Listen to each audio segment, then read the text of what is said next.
కూర్చుంది.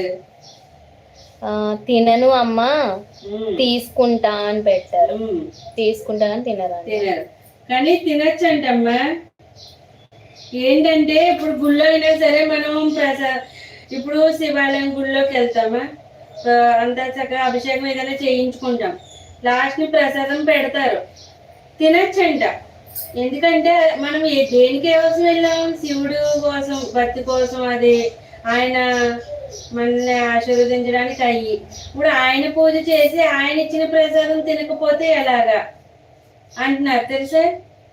అది మనం అతను మనకి ఇచ్చిన అవకాశం అంటది. ఆ ప్రసాదం తినచ్చంట, అదేమి తప్పు కాదంట. తీర్థం తీసుకుంటా అమ్మా అని తీర్థం అభిషేకం తీసుకోవచ్చు, ఉన్నాయి ఉంటే పక్కకు పెట్టుకోవచ్చు. అవును, అది కరెక్టే. ఈ సత్యనారాయణ స్వామి ప్రసాదం ఎవరైనా పెడితే వెంటనే కొంచెం నోట్లో వేసుకోండి, అది అయితే పక్కకు పెట్టద్దు. కొంచెమైనా తీసుకుని, అంటే ఇప్పుడు చేతులు ఇంత పెట్టినా కొంచెం తీసుకుని కళ్ళకందుకుని నోట్లో వేసుకోవాలి. 2 పాలకులు